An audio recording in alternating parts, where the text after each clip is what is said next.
Welcome to Science with James, and we'll be doing something that we did before, which is playing with toxic metals, aka mercury. Now, we all know mercury is toxic. You're not supposed to have it around you, and it's very heavy. It's the only liquid metal, one of very few. I think it's the only one, though. It actually is a metal, but it's liquid. Can cause severe brain damage. It causes actually a disorder called Mad Hatter's disease that is associated to it because they used to put it in the brims of hats so they wouldn't fly off your head, but it would leach through the fabric into your brain and make you go insane.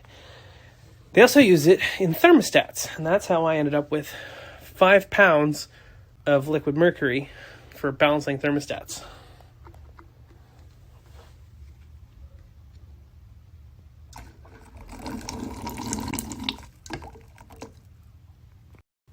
Now, one of the things with mercury being a liquid metal is it is a metal, and it's very dense.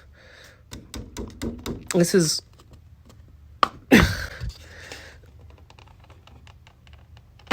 this is 5 pounds in just a regular cup. That's 5 pounds. As you can see, it's starting to oxidize on the top. So you're getting this powdery layer. But it's actually denser than a lot of metals. So what? Now, if I can find a bowl, I'm going to pour it in the bowl and we're going to try and float a tool on it. I think that'd be really cool. Because, it's so heavy on your hand. That's all the oxidization. That's how it can get in your skin. I should probably clean that, shouldn't I? Simba. Alright, this will do for our experiment. So if I can...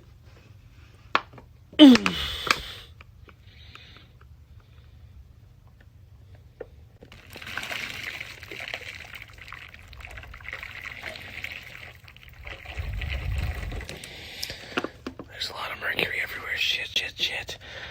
Well, most of the oxidation came out, which is nice. And there's our mercury. Freaking heavy. Come on, go down. There we go. I gotta clean it up off the counter. Let's see. It doesn't behave like anything else. It's some sort of weird alien metal. This is naturally occurring on our planet. It's a base element. Now, one of the cool things about mercury is you can use mercury to clean up mercury, because it attracts to itself. Now, I can't, unfortunately, pick up mercury. So I've got this syringe, and this will tell you, this is definitely going to be a two-hander. But you get what I'm going to do. That's how I'm probably going to get it back in this bottle, too. But there we have it. Mercury. So now we're going to try and float something on it. So, the problem with the toy car is mercury gets trapped inside of it because it's got cracks and stuff. So we're going to try something simple first. It's a lock picking tool. It's metal.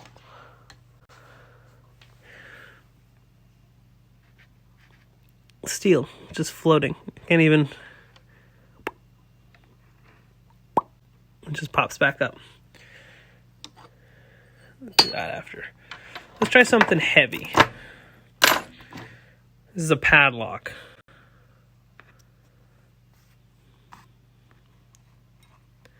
It's not deep enough.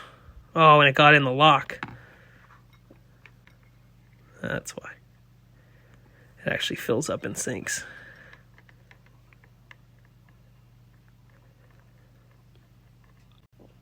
Well, that's now a mercury-filled lock. With the keys from the padlock.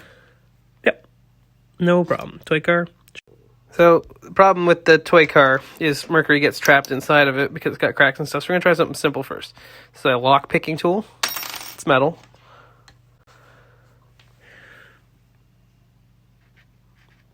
Steel. Just floating. Can't even...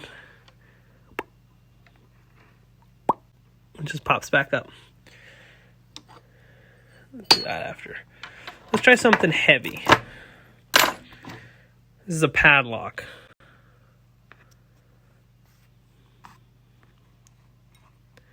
It's not deep enough. Oh, and it got in the lock.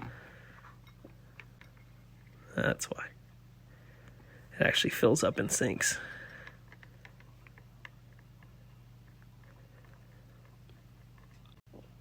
Well, that's now a mercury-filled lock. With the keys from the padlock. Yep. No problem. Toy car. And lastly, because this is not very deep, it's only a paint tray. This is the end cap off of a Volkswagen transmission.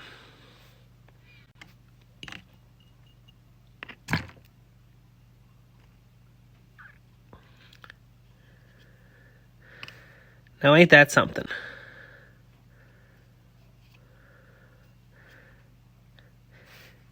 People used to drink this stuff to cure stomach pains.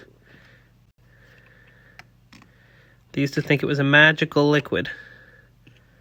There's a Chinese emperor buried in a lake of it.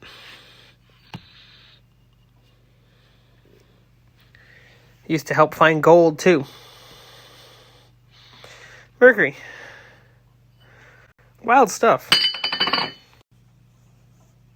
wanted to set this up for you because I think you'd really appreciate this. So look how shiny this is. So I was trying to syringe this out. And like I was saying, this is a very dense material. So dense, in fact,